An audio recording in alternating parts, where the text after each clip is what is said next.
rib is and is not. U.S. aid, you would assume, stands for aid, like we're giving humanitarian aid. Isn't this the people who give tents and loaves of bread to starving children in Africa? And the answer is absolutely not. Not only that, the aid doesn't even stand for aid, it stands for international development. And what does that mean? Well, whenever there is a term like international development from the UN, U.S. state and statecraft departments, you know what that really stands for. It stands for leverage. Leverage of our American taxpayer dollars over another country to meddle in those countries and to project the official policies of the State Department. And what have the official policies of the State Department been for the last, I don't know, my entire life? The official policy of the State Department has been left-wing statecraft, globalism, a wholly unified government, unelected, and outside of the reins of the American taxpayer and the American public. And the perfect distillation of that here is USAID, the single largest criminal fraud operation in human history. Our research over the past 24 hours have exposed fraud that, on a criminal scale, will add up to the largest criminal activity ever recorded.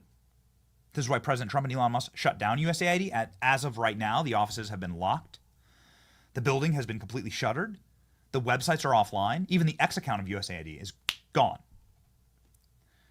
Here are just some things that we were able to find. In Haiti, $1.14 billion of your taxpayer money was spent on a power plant that was never built. In Cuba, an audit shows $74 million were spent on democracy promotion. Is Cuba a democracy? The funds completely vanished without any project being developed at all. In Afghanistan, millions were squandered on health scams. Hospitals absolutely never built. Nigeria, a major USAID contractor, was linked to the contractors overbilling hundreds of millions of dollars lost. Never recovered. Nobody ever suffered. COVID-19 funding. USAID spent over $40 million in taxpayer money in order to pay scientists at the Wuhan laboratory to develop dangerous gain-of-function molecules, including additions of spike proteins into coronaviruses to make them transmissible to human beings, and to eventually loose COVID-19 on the earth.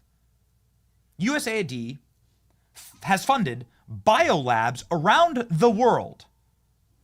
We haven't even gotten to the biolabs currently existing in Ukraine, also funded by USAID. Remember how Hunter Biden worked on biolabs contracts in Ukraine? Guess where that money came from?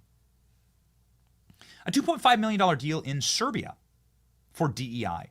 A $70,000 deal for an Irish DEI musical. $47,000 on transgender operas in Colombia and $32,000 on trans comic books in Peru. $20 million for an Iraqi version of Sesame Street to promote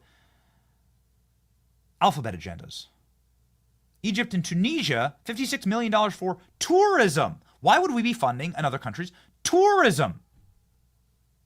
Jordan, $40 million for schools. Vietnam, $11 million to fight trash burning. Central America, $27 million to deportees for gift bags. Let me say that again. We're paying tens of millions of dollars for gift bags for the people we deport. And this one's very important. And it's one that I'm going to talk about with Mike Benz. Because we go on and on and on this program about Soros prosecutors. George Soros prosecutors. And you know what? I'm not going to apologize for that. It's true. George Soros does fund prosecutors, but not nearly as much as USAID funding a specific left-wing nonprofit specifically for the election of and the prosecution of populist candidates via left-wing prosecutors targeting Donald Trump, but not limited to Donald Trump. Populists around the world who have been prosecuted by left-wing lawfare. It is all funded, centralized, and organized by USAID. The entire censorship apparatus that we saw visited upon the entire internet was a product of USAID and an organization that had 7 former CIA heads sitting on it. This is the skeleton key to left-wing lawfare, censorship, persecution, prosecution, assassination, and this is key, and this is what matters the very most. This is what we will snap on this program. And this is what we are about to expose, ladies and gentlemen, with Mike Benz.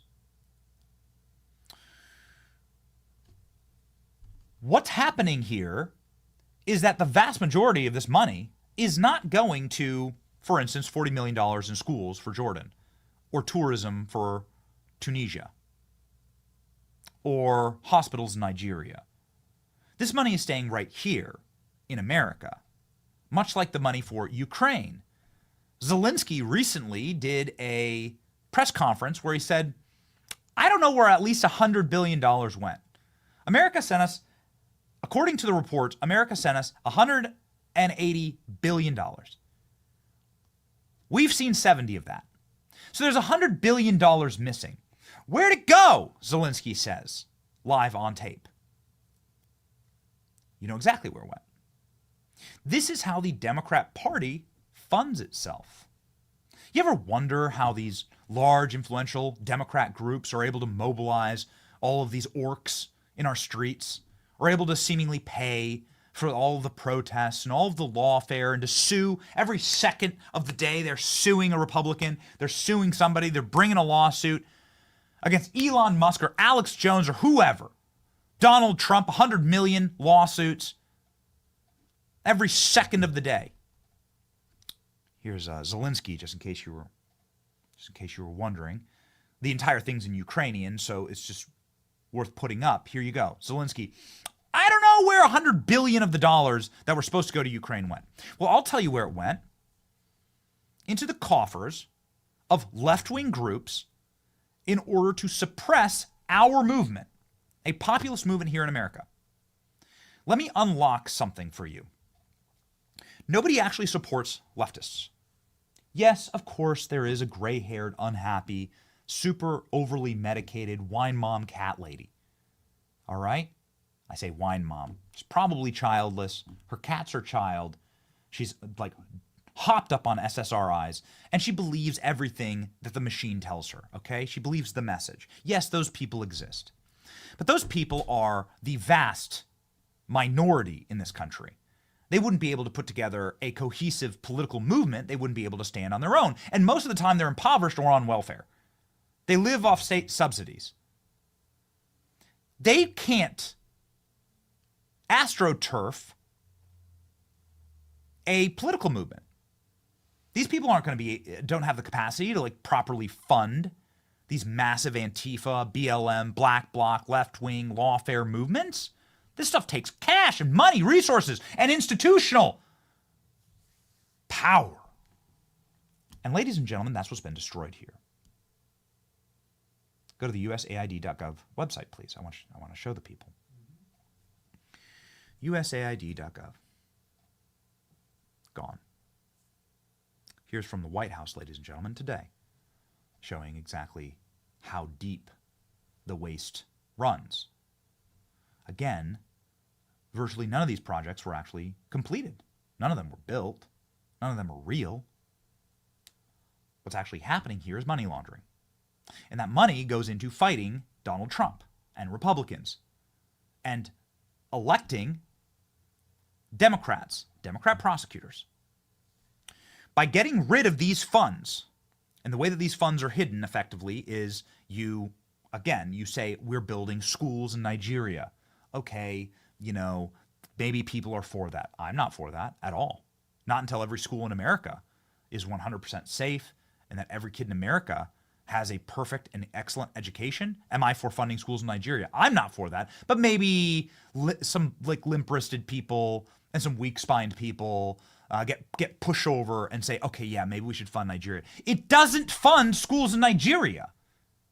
It goes to Bethesda, Maryland, into dark LLCs, into the organs of the Democrat Party, and then Democrats launder that money into left-wing agitation here in America. Give me the president of El Salvador, Nayib Bukele's tweet, please, from yesterday.